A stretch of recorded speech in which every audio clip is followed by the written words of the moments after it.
Хәерле көн Татарстан, хәерле көн хөрмәтле телевизор караучылар. Бүген 2 февраль шәршәмбе. Мин Айзат Ахмәдиевна һәм тапшырыбызның иҗат төркеме барыгызга да хәерле, матур көн теләп калабыз. Бүгенге көннең тарихка нинди вакыйгалар белән кирип калганын алдагы минутта белербез. Бүген Россиядә хәрби дан көне. 1943 елда совет гаскәрләре фашистларны Сталинград бәрелешендә тармар итәләр. Бу Бөек Ватан сугышының барышын үзгәрткән, җиңүне якынайткан иң төп урышларының берсе.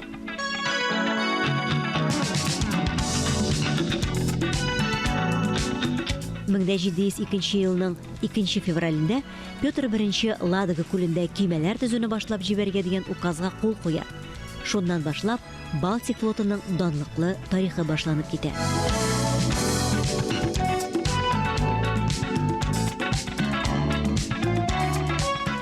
Бүген йөртү хезмәтен үтәүче этләр көне. Дөньяда барлыгы 20ләп әлеге эт төре бар дип санала. Иң таралганнары хаски, малмут, лайка тукымнары.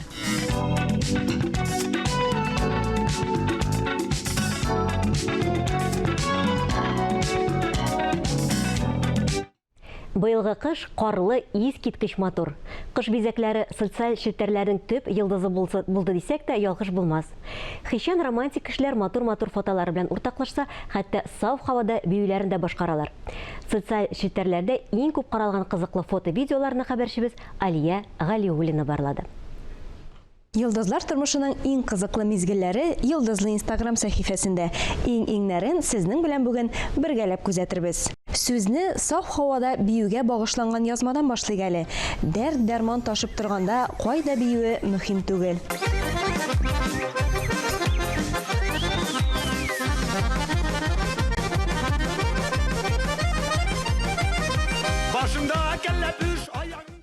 Яшь чакта кемдә сикереп бии диярсез? Шулай уйлаучыларга киләсе язманы карап китәргә тәкъдим итәбез.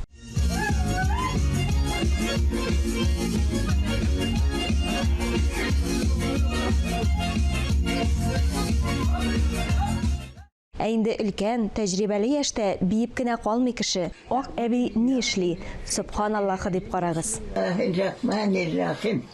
Бисмиллахи-я-Аллаһ, бисмиллахи-я-Рахман, бисмиллахи-я-Рахим, бисмиллахи-я-Галим, бисмиллахи-я-Даим. Карда шуу машинасында милли киемнәребезне киеп шуып булганын белә идегезме?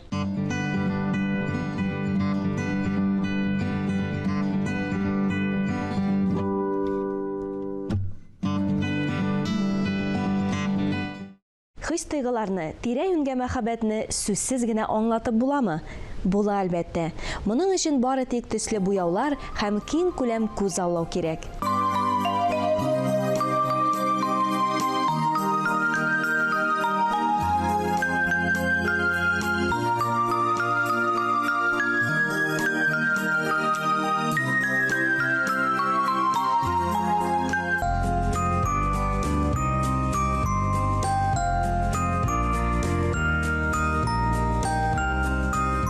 Иң соңгы Instagram яңалыклары Йылдызлы Instagramда.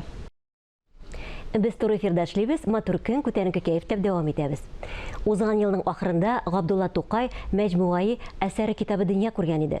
Китапның кызыклы тарихы белән танышу өчен без китапның төзүчесе, студиябызның кунагы Габдулла Тукай әдәби музее мөдире, филология фәннәре кандидаты Гүзәл Төхвәтовага мөрәҗәгать иттек. Хәерле көн, исәнмесез Гүзәл ханым. Исәнмесез. Китапның кызыклыгына чыннан да тарихы бар икән. Шуның белән тамашачыларына таныштырып китсәгез иде. Чыннан да менә шундый саллы, матур китабыбызның тарихы ул 1914 елдан ук башланып китә.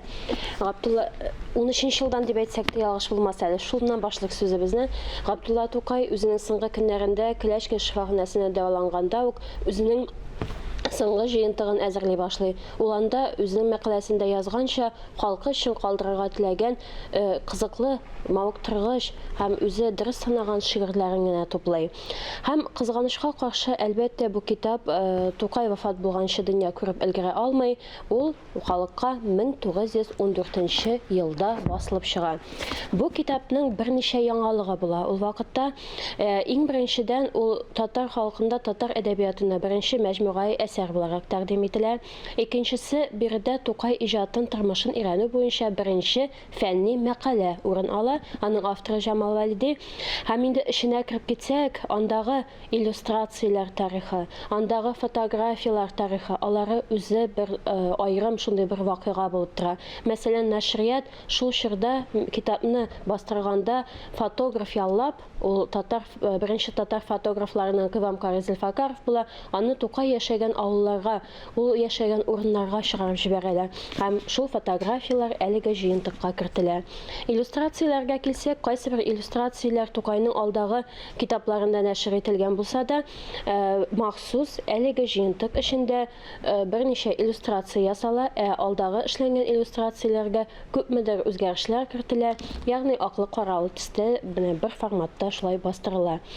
Сату өлеше бу китапны ул чорда андагы 20нче гасыр башындагы газеталарда, журналларда басылган реклама текстлары алар искиткеч.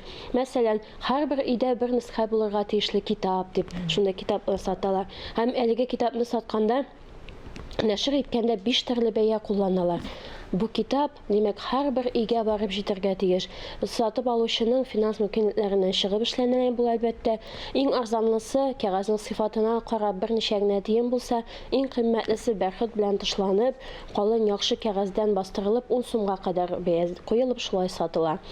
Һәм менә ул китап аннан 1918 елда басылып чыга татар телендә гарәп графикасында, 1933 елда татар телендә Токиода дөнья күрә, ләкин менә бүгенге көнгә кадәр ул әле кириллицада басылмаган иде. Һәм менә 21 елның ахырында инде Габдулла Тукай әдәби музей хезмәткәрләре беренче тапкыр әлеге китапны, Тукайның үзе сайлап калдырган шигырьләре генә тупланган китапны гарәп хәрефеннән кириллицага күчереп, шундый бик саллы, матур кереш сүз белән искәрмәләр һәм аңлатмалар өлеше белән бастырып чыгарды.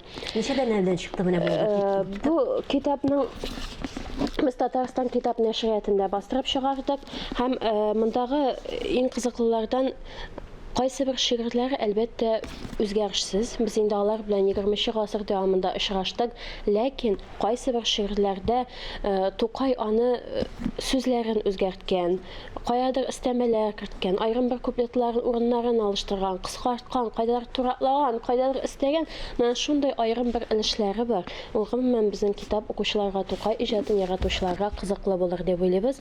Әлеге китапны беренче тапкыр без Мәскәүдә декабрь аенда тәкъдим иттек, һәм февраль аенда инде Габдулла Тукай әдәби музейында әлеге китап турында фикер алышулар, тәкъдим итү кичәләре оештырылачак. Тамашачыларга, музей тамашачыларына, китап укучыларга әлеге чаралар кызык булыр дип уйлыйбыз. Һәм менә китапка килгәндә инде аның табышлары, аның үзенчәлекләре хакында шактый күп сандагы мәкаләләр дә басылып чыкты. Аларны шулай ук татар вакытлы матбугатында бүгенге көндә күрергә мөмкин. Әлеге китапның табышы нәрсәдә булуын инде мин үзем әлеге китапка чын мәгънәсендә гашыйк булдым. Чөнки аның һәрбер юлында Тукай сүзе ишетелә кебек. Без анда бер нәрсәне дә үзгәрешсез кертергә омтылдык. Хәтта шигырьләр арасында куелган орнаментларны да инде без үзгәрешсез сакларга омтылдык. Һәм бер шигырь 2 тапкыр басылган иде. Аны да хәтта ничек булган шул рәвешле инде без керттек. Һәм тагын әйтергә кирәк, елларын билгеләгәндә 1914 елда төрле фикерләр бар һәм газетада басылган башка даталар туры килә. Без аларны үзгәрешсез калдырдык, ләкин искәртмәләр һәм аңлатмалар өлешендә бүгенге көндәге Тукай фәнендәге шул караш белән дә таныштырырга омтылдык үзебезнең укучыларыбызны. Илһамланып эшләгәнсез, шул хәлне турып сөйлисез. Тукай фәне дигән шундый бер төшенчә, шундый бер юнәлеш тә бар бит әле. Менә бу Тукай фәне бүгенге көнгә кадәр нәрсә белән шөгыльләнә? Тукайның иҗаты шул хәллек өйрәнеп бетермәгән менә. Тукай фәне ул 20нче гасыр башында ук башланып китте дисәк тә инде ялгыш булмас. Чөнки әдәбият фәне, татар әдәбияты фәне шулай бер үзенең башлангычын 20нче гасыр башында ала һәм шул чорда ук инде ул үзәккә Тукай иҗатын, Тукай тормышын куя. Төрле елларда Тукай иҗатын өйрәнү буенча безнең күренекле әдәбият галимнәребез эшләде. Тел әдәбият һәм сәнгать институты галимнәре, шулай ук Габдулла Тукай әдәби музее хезмәткәрләрендә әйтеп китәргә теләр идем мин. Төрле конференциялар оештырылды. Тукайның тормышындагы актапларны өйрәнү, мәсәлән, Тукайның тормышын тирәнрәк өйрәнү, иллюстрацияләр, аның шигырьләрен туплау, бастыру, менә шул юнәлештә үзенең эшен алып бара Тукай фәне. Бүгенге көндә инде Тукай фәне дигәндә mesela İbrahim Nuriуллиннардан килгән фән бит инде шул чорлардан башланып киткән фән. Зөфәр Абдрәмиев хезмәтләрен атап китәргә кирәк булыр иде. Һәм менә декабрь ахырында гына шулай ук 3 томлык хезмәт басылып чыкты. Габдулла Тукай тормышын һәм иҗатын өйрәнү буенча ул инде хронологиягә материаллар дип атала. Һәм анда да benim мәкаләләрем керде. Шулай ук бик күп яңа мәгълүматлар бар. Тукай фәнендә үзенә бер аерым урын алыр дигән өметтә торабыз инде.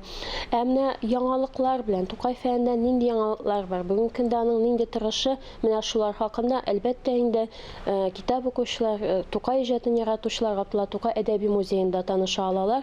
Бездә Тукай үзәге эшләп килә. Анда төрле елларда Тукай иҗатын өйрәнү буенча тупланган материаллар белән утырып, танышып, укып, һәм кирәк булса инде, мәсәлән, укытучыларыбыз балаларны конференцияларга әзерләнгәндә һәм үзләренең фәнни эшләрендә кулланырга мөмкин менә шул хезмәтләрне. Һәм Тукай иҗаты дигәндә, Тукай фәне дигәндә аның бүгенге көндә менә шулай мәҗмуга әсәрләр кебек аерым бер китапларын, аерым бер әсәр буларак уже махсус әсәр буларак өйрәнү форматы кереп китте. Ул да шулай ук кызыклы формат, чөнки Тукайның һәрбер китабында анда фотография урнаштырылсын. Ягъни мәсәлән, сату ничек булган, шул якларын өйрәнү бик күп кызыклы мәгълүматлар бирә. Һәм Тукай иҗаты аша без инде әлбәттә 20нче гасыр башы әдәбият һәм 20нче гасыр әдәбиятында хәтта күзәтү ясый алабыз. Аның белән аралашкан шәхесләр, Тукай йолдызлыгы дип атыйбыз инде. Менә алар хакында бик күп мәгълүмат алырга мөмкин. Һәм тагын берсе менә соңгы көннәрдә иң актуаль темаларның берсе дип әйтсәм була, аерым бер әсәрне өйрәнү. Мәсәлән, без инде туган тел шигырен өйрәнү буенча шулай ук Тукай әдәби музеенда бик кызыклы проектты башлап җибәрдек. Ул лекция форматында һәм мәкаләләр форматында алып барыла. Мәсәлән, туган тел шигыре кайчан язылган, Тукай үзе исән булган вакытта нинди басмаларда, нинди җыентыкларда, нинди шәһәрләрдә басылган, Тукай нинди сүзләрен үзгәрткән. Менә без карап барабыз төрле басмаларда ул берничә җирдә сүзләрен үзгәрткән. Мәсәлән, аның Шәрq клубында укыган, 1910 елда укыган халык әдәбияты лекциясендә дә туган тел шигыренең бер куплетын төшереп калдыра. Менә Тукай музеена килгәч инде без үзебезнең туган тел әсәренә багышланган лекциядә шулар хакында сөйлибез. Һәм әлбәттә нинди көйгә җырланган 20нче гасыр башында, Совет чорында нинди үзгәрешләр кертелгән, академик басмаларда нинди форматта тәкъдим ителә. Бүгенге көндә инде иллюстрацияләр, скульптуралар бик кызыклы. Көнгә кадәр рух биреп торган инде иҗади эзләнүләр дәвам итәр өчен һаман да ризык булып тора аның иҗаты. Бик зур рәхмәт сезгә килеп бүгенге көнегезне безнең белән башлаганыгыз өчен. Сезгә уңышлар телибез һәм һәрвакытта да сезне көтеп калабыз студиябызда яңалыклар белән. Рәхмәт, бик зур. Шулай ук инде тамашачыларыбызны Габдулла Тукай әдәби музеенда көтеп калабыз үз чиратыбызда. Бик зур рәхмәт сезгә. Тапшыруыбызны телевидение фондындагы видео язма белән тәмамлыйбыз. Мин Эльза Әхмәтҗанова сезнең белән саубуллашам. Һәр көнегезне матур фикерләрдән генә башлагыз. Исән-имин булыгыз.